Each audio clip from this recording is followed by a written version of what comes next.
So now that you've seen how a designer like myself designs the inside of her home for the holidays, I want to give you a little jump start on a holiday wreath idea that you can use in your own home, and it's so easy.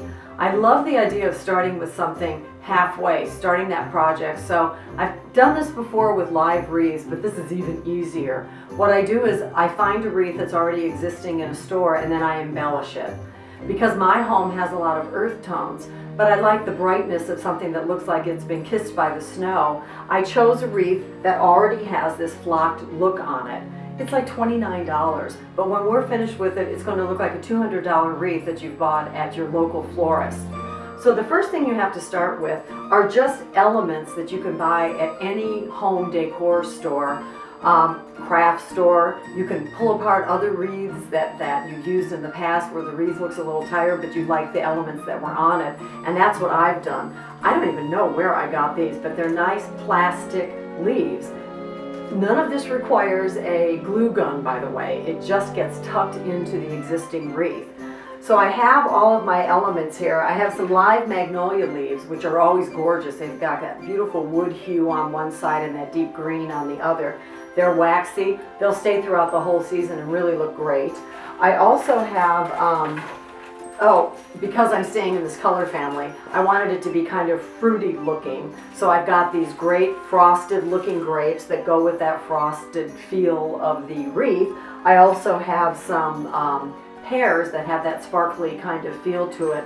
If you can't find these on your own from existing wreaths, you can always just buy the actual piece of fruit, whether it's pears or peaches or whatever you want, and you just get these florist sticks and shove them in the bottom, and they make a nice stiff element that you can use in any kind of floral arrangement, or in our case we're going to use it on the wreath. And then my secret weapon, I love using feathers.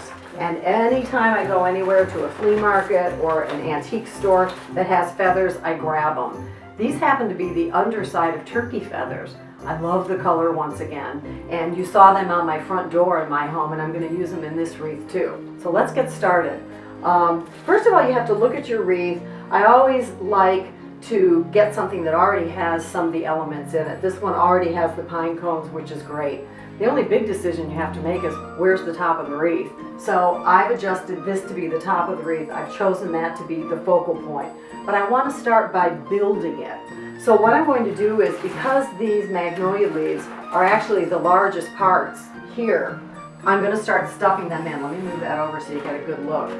Usually when somebody makes a wreath, the greens are all put in one direction. So if you kind of follow that direction, it's kind of telling you how to put these additional pieces in. So here I've got the magnolia branch here, and I'm just literally shoving it right in. I'm just tucking it into position. Remembering that I'm going to have three, I'm going to balance that on the other side now. You'd think you'd be putting it that way, but it will never stick that way. So you just put another one in, about 1, 2, about over here, and you just find a position in the wreath that will accept the stem in the back. So there's my second piece. My third piece, I think I'm actually going to put it towards the top here. Even though I'm going to have other things here, it's such a pretty element. I'm just going to shove it in there. There we go. It's such a pretty element that now we've got this triangular motif going on. Now what I want to do is start adding these feathers. And you do it the exact same way. You just tuck them in anywhere that you see a little space. It can overlap your other pieces if you want. There we go. And let's put some over here. Now you can already see that the wreath is starting to get a little bit of a warmer feel. You had that frosted, snow-kissed feeling before, but now we're adding some more. I think it looks richer this way, to be honest with you. And for about $10, you've made this wreath look a lot more expensive. I don't want to hide the pine cones that are already in there. So let's just put a couple more here. You have to kind of step back a little bit. I'm doing it kind of on top of it, but you step back a little bit just to kind of make sure that you're not skipping an area that you might really want to have some attention. There you go. There's another one there. Isn't this easy? It's the best way to do this. I get more compliments on wreaths by doing it this way. So keep your big supply of feathers handy. And I like this 1s, 3s, and 5s. Can you see how I've got 1 feathered here, I've got 3 here, I've got 2 down here, but this almost reads as 3s. So that kind of number, those odd numbers, seem to look better. Now for the finishing touch, I want to have an accent at the top, but I don't necessarily want a bow. I think that's pretty predictable. So what I'm going to do is I'm going to put these other waxed bronzy leaves right in here, and this almost becomes our focal point. So now you can see the wreath has this movement going around, but it's got a focal point here. And because that's such a great focal point, I'm not sure I'm going to do the grapes. I think the grapes might be a bit much. I'm going to try the 2 pairs here.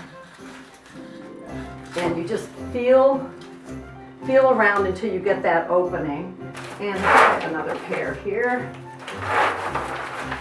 I had another pair here. There we go. And I'm going to tuck that right in the center there. So there you go. I mean, it's a relatively easy way to transform an existing wreath into something that has a little more pizzazz. And frankly, I think it's nice to walk around your home and see things that you've actually made yourself. So I think this one's going to go on my outside shingle wall because the shingle color will look great with these feathers. So let's go hang it outside.